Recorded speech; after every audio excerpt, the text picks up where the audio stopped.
We back up in this thing, man. The first weekend game day week 1, whatever the hell you want to call it, of the Premier League has concluded. And this is my first Premier League season that I'm going to be keeping up with from week 1 all the way to the last week. Now, let me go ahead and get these Bundesliga boys out the way. Bayern Munich whooped the Europa League hailing reigning champions Frankfurt 6-1. Are y'all not tired of the chokehold that Bayern Munich has on the Bundesliga? They have won the Bundesliga 10 years in a goddamn row. Since I was 13 years old, all the way to now when I'm 23, Bayern Munich has won it every single year. Y'all not tired of that? Y'all don't see a problem with that in the football world? Why is it allowed for one team in one league to get all of the goddamn talent? I don't think that's fair. Man City, for another example, we gonna bring that up later in the video. They just won the goddamn Premier League, and now they getting a potential generational talent in Erling Haaland addition to the team. They don't need him. Why is it acceptable for them to get somebody like Erling Haaland? I don't know. The best teams keep getting better, but the lower teams, they go stay low because they not getting no comp people because the best teams are getting them. I never understood that. But, hey, in other Bundesliga news, my boy, USA brethren, USA born brethren, Jordan Pifak scored him a goal for his Bundesliga club, Union Berlin. You already know I got a tear for my American boys. Us American boys had us a nice week 1, didn't we? We gonna get to that later also in the video. Leeds, United States. Now to talk about the Premier League games, man. I started up my own fantasy Premier League, so if y'all not in the league, click the link in the description to go join it. And I messed up tremendously, bringing us to our first game, Arsenal versus Crystal Palace. Somehow, for some reason, Gabriel Jesus was the captain of my squad.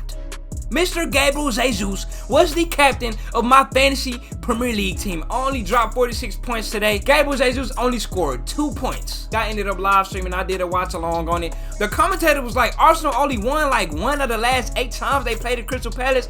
Apparently, Crystal Palace had Arsenal number, man. I asked Chad, I was like, who was on Crystal Palace team? I don't think I know anybody. That was like, bro, Bronco, you have to react to Zaha. You gotta react to that Zaha dude. I reacted to Zaha. And when I tell you that Zaha dude got his ass packed the hell up that whole game by Ben White, might I add. I have Benjamin White on my fantasy Premier League team by Arsenal. That man, Benjamin White, had Mr. Zaha strapped the hell up, locked down, clamped the hell up that whole game. It's also funny to add that Crystal Palace's whole team is damn near goddamn black.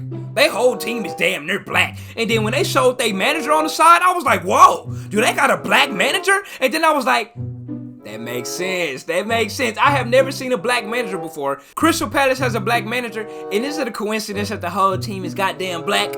Me no think so. I ain't mad at it though. But yeah, Arsenal ended up beating Crystal Palace. The game was kind of boring, I ain't gonna lie. But they ended up getting that dub. Gabriel Jesus, goddamn, sold my fantasy Premier League team, man. I'm sad about that, bro. That brings us to our next game. On Saturday to start the morning off, I didn't catch this game live, but I woke up to disturbing bad news. As y'all know, I'm a You Never Walk Alone fan. That's my Premier League team.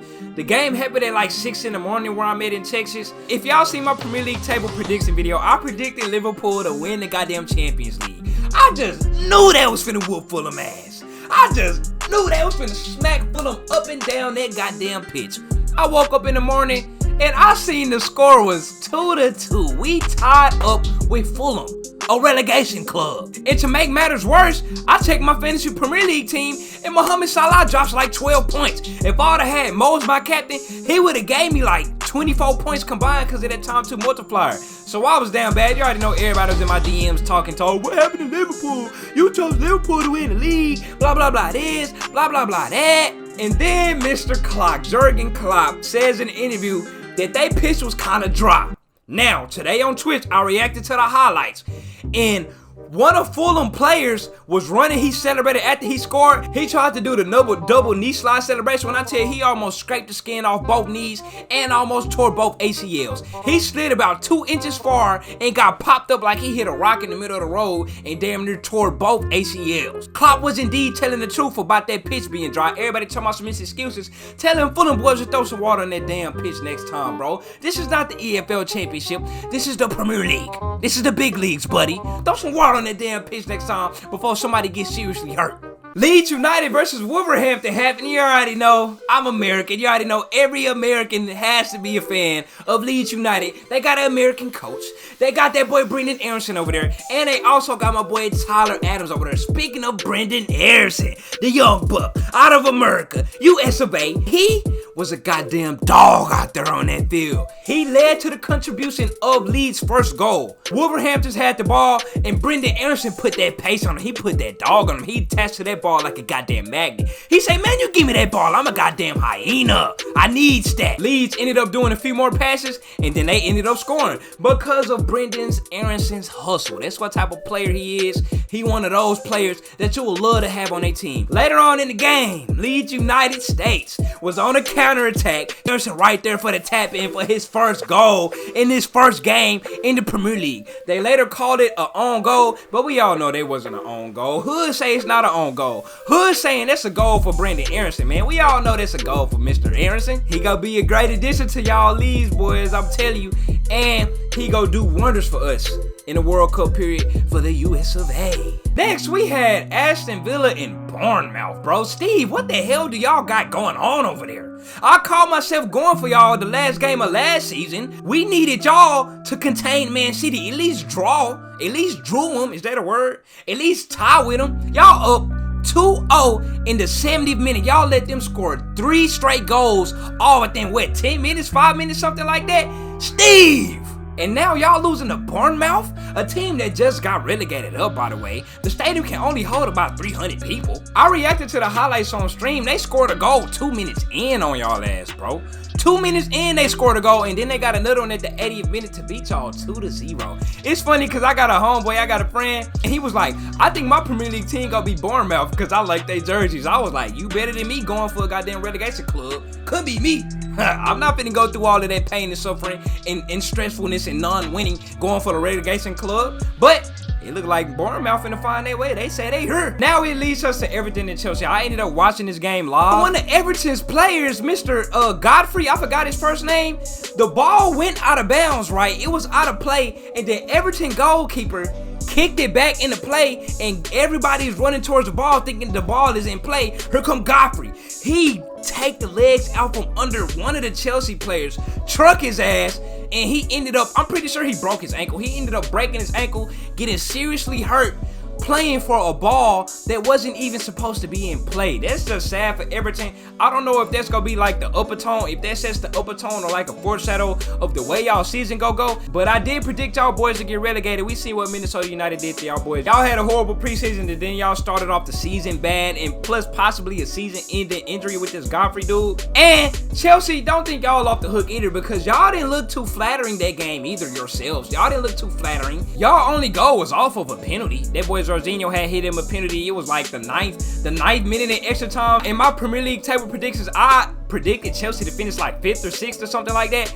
I do think every top team will bend y'all ass over, bro. I ain't even gonna spend this video getting on Raheem ass like that, because I already was on his ass enough, and Twitch chat was on his ass enough, and the whole world was on his ass enough when it happened. You know what I'm saying? I just don't know. He just didn't have to do that. Bro, Arch was like a professional. You get what I'm saying? If you ask me, bro, it was arched up, tooted up. Bro had it tooted up. We had Brighton and Manchester, you goddamn United, man. I woke up, went up to Twitter. I seen BR Football or ESPN FC or something post. They show Ronaldo on the bench, sad in the hole. They was down 2-0 to Brighton at halftime, to the Seagulls. Brighton and Union Albion, whatever the hell that team is called.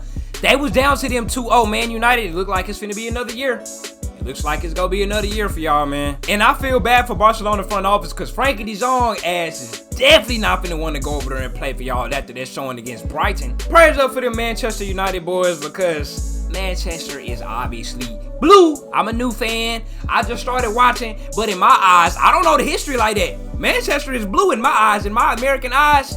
Hey, man, it is what it is. I don't make the rules. Speaking of Manchester being blue and its counterparts, Man City had that game against West Ham, and Mr. Erling Haaland dropped him a brace, man. Hey, I still don't think it's fair that the Premier League champions can get a talent, generational talent, potential generational talent like Erling Haaland. But hey, it happens, man. Them Man City boys finna be unstoppable. Will they be able to get a Champions League victory this year? The world may never know. Pep probably go choke it again. You get what I'm saying? But they do got Erling now. I'm glad that boy Erling coming in the form, because at the Community Shield, it was looking like the Man City boys didn't know how to feed him the rock. They used to that false 9. Erling a goddamn true striker. He's a true number 9. But I seen that second goal, that boy Kevin De Bruyne dished out a mean, beautiful ass assist to Erling. They gonna have a lot of fun this season. Man City, obviously, it's gonna be dangerous again. The Cock Boys did their job against Southampton. They got off 4-1, and that leads them to the top of the standings, the top of the leaderboard. Probably the only week they gonna be up top, because they scored so many goals. I reacted to the highlights on stream, and bro, Southampton's first goal scored by that James Ward-Prowse dude. Oh my God. Mwah. Now, albeit I didn't give bro my permission to use my famous Rocket League bounce pass shot, but he goddamn hit it to perfection. One of the most famous Rocket League bounce pass shots I have ever seen anybody do. He did culturally appropriate my shot. But James, I'ma let it slide this time. Next time you gotta check in though. I don't really rock with you like that. I'm just not figuring out who you is, so next time just check in with me before you do it. But beautiful ass goal by that boy James. In Southampton, y'all go hit a beautiful ass goal like that and end up conceding 4 goals in a row to the Cock Boys? Do y'all not have any pride? And it's funny because during the stream, I was reacting to the highlights and man, when I tell you that boy Sonny Boy hogged the goddamn ball this one play, I'm finna roll the clip. Sonny Boy scored. Did he get him one? Go ahead, pass that, son. Look at son! We in the locker room arguing after that like all or nothing. I'm Hugo Lloris. I'm Hugo Lloris in this instance. I'm on his ass. I'm on son ass. I'm on his ass. Right there. I'm here. Damn. Boy, you would've seen, you would've seen me on the pitch. I'm talking about arms, head moving, yelling, all of that. But yeah, man, the Cock Boys had them a good showing against Southampton. It is Southampton, but hey, they showed up and showed out. That Ryan dude, that 19-year-old, had him a brace against Southampton. So that's good that they young boys showing up and showing out, man. They did their job. Unlike them, you never walk alone, boys, bro. And then for the last game of the evening, I'm gonna touch up on is that Leicester and Brentford game. I reacted to the highlights on stream again. Follow me on Twitch, link in the description. It was a hell of a game. All types of shots on goals and all types of goals. It ended up 2-2. Leicester was up 2-0 on Brentford at one point, and then Brentford ended up scoring 2 goals that they owned and ended up tying. I know y'all Leicester boys sick, and I'm sick myself because Tony ended up scoring him a goal, and he's on my Premier League team, but I had him on the bench, bro. He was on my bench, so I'm definitely sad. I'm through the slumps. Hey, man, my first Premier League week 1, definitely live. Let me know if y'all mess with these type of videos, these weekend recap videos. I might do more and more every single week. Join my Fantasy Premier League in the comments. I'm definitely live. I'm teed up. I'm a real football fan now, bro. I'm tuned in every week. Follow me on Twitch. All of that. It was an eventful last week 1, man. I can't wait to see what the rest of the season has in store, man. I'm out.